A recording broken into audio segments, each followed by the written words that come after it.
इसमें समझा अल्फा कण या अल्फा पार्टिकल। अल्फा कण धनावेशित होते हैं और इसमें 2 इलेक्ट्रॉन होते हैं। ये हीलियम नाभिक होते हैं। भारी कण कम विभेदन शक्ति होता है, अधिक आयनीकरण क्षमता होती है। एग्जाम्पल के लिए यूरेनियम, टोलोरियम अल्फा पार्टिकल। दूसरा नंबर बीटा कण। बीटा कण में जो होता है ऋणावेशित इलेक्ट्रॉन होता है, इसमें आवेश +-1 इलेक्ट्रॉन होता है। अल्फा कण की मध्यम भेदन शक्ति और मध्यम आयनीकरण क्षमता होती है। कभी कभी ये यानी बीटा पॉजिट्रॉन भी निकलते हैं जिनका चार्ज 1 इलेक्ट्रॉन होते हैं। एग्जाम्पल के carbon 14, nitrogen 14 plus beta minus. दूसरा नंबर गामा किरणें। गामा किरणों के पास गामा किरणों में कोई आवेश नहीं होते हैं।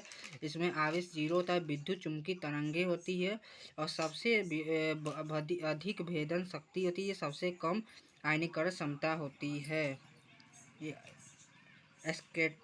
Scattering nucleus, normal nucleus, gamma ray. अगला क्यूक त्वरित तुलना सारणी।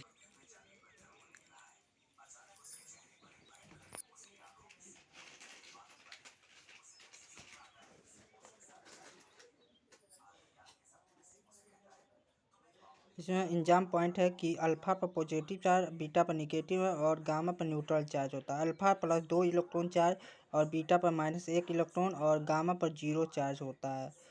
यानी अल्फा पर क्या होता है, अल्फा पर क्या होता है, हीलियम न्यूक्लियस होता है। हीलियम न्यूक्लियस होता है और इलेक्ट्रॉन होता है। इसमें केवल बीटा में और गामा रे पे एम भी वेव होता है। और अल्फा पर क्या होता है, अल्फा वेरी लो होता है और बीटा पर मीडियम होता है और गामा पर वेरी हाई होता है भेदन। इसमें साफ नहीं दिख रहा है, इसीलिए इसका वीडियो पार्ट 2 लेकर आएंगे। Okay, thank you.